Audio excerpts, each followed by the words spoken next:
በቅርቡ ይፋ ለተደረገው የኮንዶሚኒየም ቤቶች ግንባታ ምዝገባ ሊጀመር መሆኑን ሰምተናል። መንግስት 2575 በሚል ለሰየመው የመኖሪያ ቤቶች መርሃ ግብር ቅድሚያ የሚሰጣቸውን በተመለከተ መረጃውን አግኝተናል። በሌላ በኩል ደግሞ በብር ግብይት ላይ በተጣለው አዋጅ ላይ ጥያቄ እየተነሳበት ይገኛል። በዚህም መሰረት ከ10 ሺህ ብር በላይ በጥሬ ገንዘብ መገበያየትን የሚከለክለው ረቂቅ አዋጅ የዜጎችን መብት የሚገድብና ያለውን ሁኔታ ያላገናዘበ ነው ተብሏል።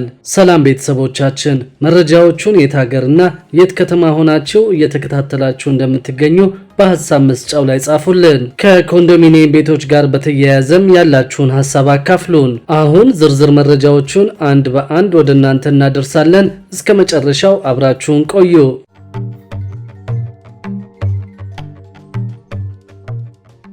በቅርቡ ይፋ ለተደረገው የኮንዶሚኒየም ቤቶች ግንባታ ምዝገባ ሊጀመር መሆኑን ሰምተናል። መንግስት 2575 በሚል ለሰየመው የመኖሪያ ቤቶች መርሃ ግብር ቅድሚያ የሚሰጣቸውን በተመለከተ መረጃውን አግኝተናል። በዚህም መሰረት መንግስት በአዲስ አበባ የሚገኙ የመንግስት ሰራተኞችን በሚመዘግብበት ሁኔታ ላይ በትኩረት እየሰራ መሆኑን ሰምተናል። ምዝገባው በምን መስፈርት እንደሚከናወን ግልጽ ባይሆንም ለመመዝገብ የመንግስት ሰራተኛ መሆንና ሰራተኞቹ ወይም የትዳር አጋሮቻቸው የቤት ባለቤት አለመሆናቸውን የሚያሳይ ማስረጃ ማቅረብ ይጠበቃል ተብሏል። ሌሎች መስፈርቶች ሊኖሩ እንደሚችሉ ምንጮቹ ጨምረው ገልጸዋል። ምዝገባው መቼ ይከናወናል በሚለው ዙሪያ እስካሁን ውሳኔ አለመደረሱንም ተናግረዋል። የኢትዮጵያ ንግድ ባንክና የአዲስ አበባ ከተማ አስተዳደር በ2575 በአዲስ አበባ ከተማ ለሚገኙ የመንግስት ሰራተኞች የቤት ልማት ፕሮጀክት በጋራ ለማልማት የመግባቢያ ስምምነት በቅርቡ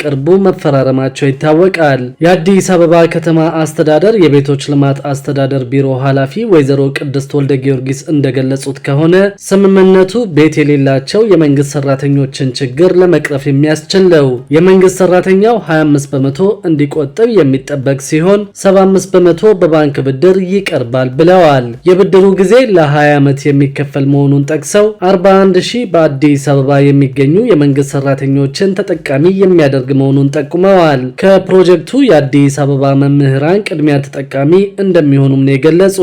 በመኖሪያ ቤት እጦት እየተቸገሩ የሚገኙ የመንግስት ሰራተኞች ፕሮጀክቱ ጥያቄያቸውን የሚመልስ መሆኑን አክለዋል። መምህራን ቅድሚያ እንዲሰጣቸው የተደረገበት ዋና ዓላማም ከዚህ በፊት ተደራጅተው ቤት እንዲሰጣቸው ሲጠይቁ የነበረ በመሆኑ ነው ብለዋል። በዚህም መሰረት ከ23 ሺህ በላይ የተደራጁ መምህራን መኖራቸውን አንስተው 350 የሚሆኑ የመምህራን ማህበራት መኖራቸውን ተናግረዋል። የኢትዮጵያ ንግድ ባንክ ፕሬዝዳንት አቶ አቤሳኖ በበኩላቸው ስምምነቱ የመንግስት ሰራተኞችን የቤት ችግር መቅረፍ የሚያስችል መሆኑን አመልክተው ባንኩም 120 ቢሊዮን ብር ብድር እንደሚያቀርብ ጠቁመዋል። የብድር ወለዱ 14 በመቶ መሆኑን ጠቅሰው ለ20 ዓመት የሚቆይ መሆኑን ገልጸዋል። በፕሮጀክቱ ለ3 ዓመት የግንባታ ጊዜና ለ1 ዓመት ደግሞ የብድር መክፈያ የእፎይታ ጊዜ ተሰጥቷል ብለዋል። ስምምነቱ የመንግስት ሰራተኞችን በተመጣጣኝ ዋጋ የቤት ባለቤት የሚያደርግ መሆኑን ጠቅሰው አላስፈላጊ ወለድ የሌለው መሆኑን ተናግረዋል። የቤት እድሉ ቅድሚያ ተጠቃሚ ለመሆን በማህበር ተደራጅተው ቅድመ ሁኔታዎችን ያሟሉት የከተማዋ መምህራን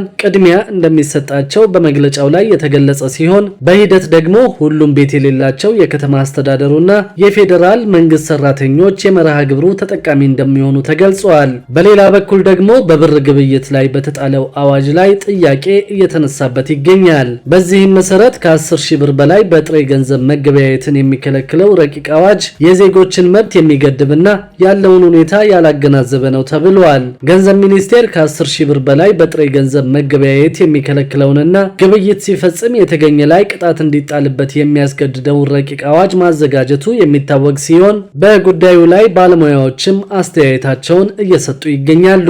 የህግ ባለሙያው አቶ ጥጋቡ ደሳለኝ ረቂቅ አዋጁ አስገዳጅ ሆኖ መዘጋጀቱ ዝቅተኛ የቴክኖሎጂና የትምህርት ደረጃ ካላቸው ህብረተሰቦች በተጨማሪ ለአካል ጉዳተኞችም አስቸጋሪ እንደሚሆን ተናግረዋል። በተጨማሪም በዲጂታል መንገድ የገንዘብ ዝውውር ሲደረግ ለአገልግሎቱ የሚከፈለውን ተጨማሪ ክፍያ ለመፈጸም ሲባል ሰዎች ከሚከፍሉት መደበኛ የሆነ ክፍያ በዘለለ ለተጨማሪ ወጪ እንደሚዳረጉ ተናግረዋል። አገልግሎት በተቻለ መጠን በቅድመ ሁኔታ ላይ ሳይመሰረት ሊሰጥ እንደሚገባው የገለጹት የህግ ባለሙያው ረቂቁ የዜጎችን መብት በተወሰነ በተወሰነ ደረጃ የሚጋፋ መሆኑን በማንሳት ተቀባዩንም ሆነ ሰጪውን የሚያስቀጣ ተግባር በሕግ ድንጋጌ ውስጥ መካተቱ ተገቢነት የሌለው ነው ብለዋል። ግብይቱ በዲጂታል ስርዓት በሚሆንበት ጊዜ መረጃው በባንኩ ላይ ስለሚቀመጥ መንግስት የታክስ ክፍያዎችን ለመቆጣጠርና ለመሰብሰብ ይረዳዋል ሲሉ የገለጹት ደግሞ የምጣኔ ሀብት ባለሙያው ዶክተር ቆስጠንጢኖስ በረሃ ተስፋ ናቸው። የገንዘብ ዝውውር በዲጂታል መሆኑ ጠቀሜታዎች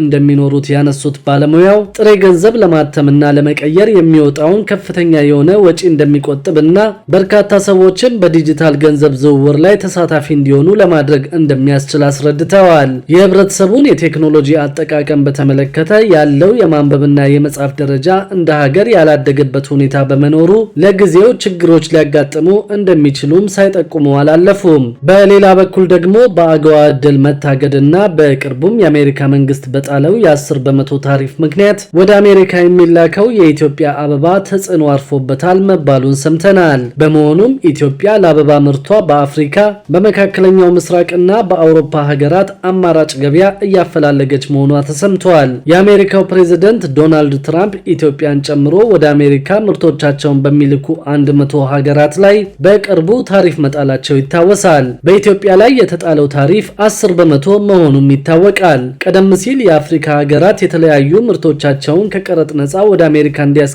ከተሰጠው ዕድል ወይም ከአገዋ ኢትዮጵያ መታገዷም ይታወሳል። ኢትዮጵያ ከአገዋ ዕድል የተሰረዘችው ከሰሜኑ ጦርነት ጋር በተገናኘ በመንግስትና በጦርነቱ ተሳታፊ በሆኑ አካላት ሰበብ በተፈጠሩ የሰብአዊ መብቶች ጥሰት ምክንያት እገዳው መጣሉ ተጠቅሷል። በእነዚህ ሁለት የአሜሪካ መንግስት ውሳኔዎች ምክንያት ተጽዕኖ ካገኛቸው መካከል ደግሞ የአበባ ዘርፍ አንዱ መሆኑ ተነግሯል።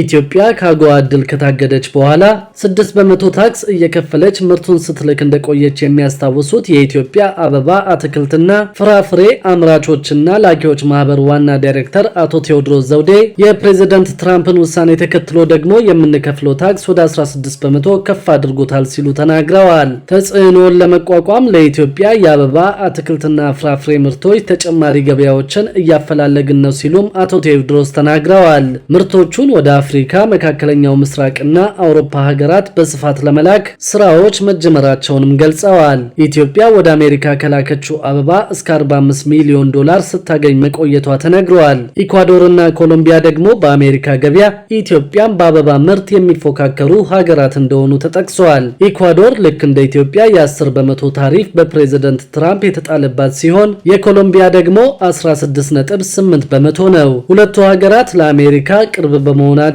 የትራንስፖርት ወጫቸው አነስተኛ እንደሆነ የተነገረው። ይህም የተጣለውን ታሪፍ ተቋቁሞ በአሜሪካ ገበያ እንዲቆዩ ሊረዳቸው ይችላል ተብሏል። በሌላ በኩል ደግሞ የኬንያው KCB ባንክ ኢትዮጵያ ለመስራት የሚመጣ የመጀመሪያው የውጭ ሀገር ባንክ እንደሚሆን ተነግሯል። ከኢትዮጵያ ብሔራዊ ባንክ ምንጮች የተገኘው መረጃ እንደሚያሳየው KCB ባንክ ወደ ኢትዮጵያ ገብቶ ለመስራት ማሟላት ያለባቸው ጉዳዮች ላይ ውይይት እየተደረገ ነው።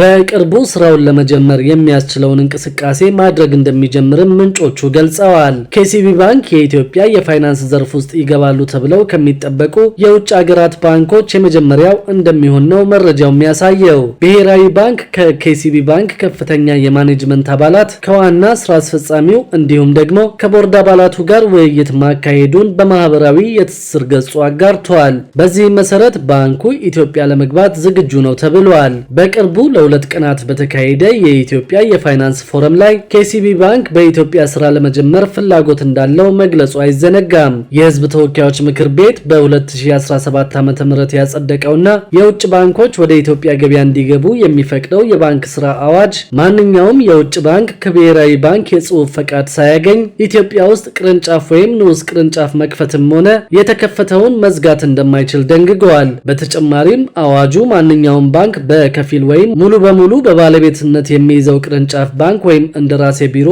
እንዲከፍት የሚፈቅድ ሲሆን በአንድ የሀገር ውስጥ ባንክ የሚኖረው የአክሲዮን ድርሻ ከባንኩ አጠቃላይ የተፈረመ ካፒታል ከ49 በመቶ መብለጥ አይችልም ይላል። ክቡራትና ክቡራን የአዲስ ቢዝነስ የዩቲዩብ ቻናል ተከታታዮቻችን ይህንን ቻናል ሰብስክራይብ ሳታደርጉ የምትከታተሉን ከሆነ ቢዝነስና ሌሎች ተያያዥ ጉዳዮችን በተመለከተ አዳዲስ መረጃ ለማግኘት የዩቲዩብ ቻናሉን ሰብስክራይብ በማድረግ ቤተሰብ እንድትሆኑ በትህትና እንጠይቃለን።